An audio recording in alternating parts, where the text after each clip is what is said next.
নমস্কার। মুড়ির সাথে আলুর চপ আর এক কাপ চা, বিকেলের আড্ডা, এর চেয়ে ভালো আর কি বা হতে পারে। তবে আজ আমি আপনাদের জন্য নিয়ে এসেছি সম্পূর্ণ আমার নিজের পদ্ধতিতে বানানো জিভে জল আনা আলুর চপ। বাজারের চপের চেয়ে আরও বেশি সুস্বাদু।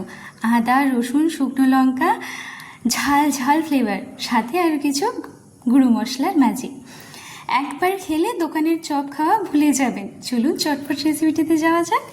আদা রসুনটা দেখুন এখানে থেতো করে নিয়েছি, একটা পাত্রে নিয়ে নিচ্ছি। এদিকে আলুটা সিদ্ধ করতে করিয়েছিলাম।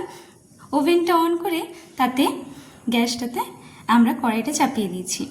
এদিকে আলুগুলো আমরা ঝুলে নিচ্ছি, আলুটা আমরা চটকে নেব। এদিকে শুকনো লঙ্কাটা ভাজতে দিয়েছিলাম তেলটা গরম করে। ভাজা হয়ে গেছে, শুকনো লঙ্কা দুটো তুলে নেব। তুলে ভালো করে আলুটার সাথে ম্যাশ করে নেব। যে পেস্টটা বানিয়ে রেখেছিলাম সেটা আগে কিছুক্ষণ ভালো করে ভেজে আলুটা দিয়ে দেবো এবং তাতে কিছু গুঁড়ো মশলা, যেমন ধরুন শুকনো লঙ্কা, হলুদ, নুন এবং কিছুটা জিরে গুঁড়ো। কিছুক্ষণ আমরা ভালো করে এটাকে ভাজবো যতক্ষণ না পর্যন্ত এটা খুব সুন্দর একটা ফ্লেভার বা গন্ধ উঠছে। দেখুন ভাজা হয়ে গেছে, আমরা একটা থালাতে নিয়ে নিচ্ছি।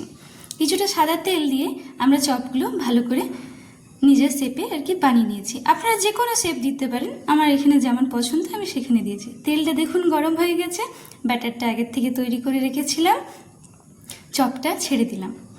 যেভাবে আর কি চপটা বানাচ্ছি আপনারা একবার অবশ্যই ট্রাই করে দেখবেন। অবশ্যই কমেন্টে জানাবেন কেমন হয়েছে। যদি ভালো লাগে অবশ্যই শেয়ার করবেন, লাইক করবেন এবং সাবস্ক্রাইব করতে একদম ভুলবেন না। দেখুন চপগুলো উল্টে পাল্টে ভালো করে ভেজে নিচ্ছি। ভাজা হয়ে গেছে লালচে লালচে করে, চপগুলো এবার তুলে দেব। একটা পাত্রে ভালো করে মুচমুচে চপ তুলে নিচ্ছি। এইভাবে বাকি চপগুলোও ভেজে নেব। ঠিক এই পদ্ধতিতে আপনারাও একবার ট্রাই করে দেখতে পারেন। চপগুলো অবশ্যই খেতে সুস্বাদু হবে এবং আপনি যাকেই খাওয়াবেন না কেন সেও নাম করবে। দেখুন চপগুলো আমার সমস্ত ভাজা কমপ্লিট।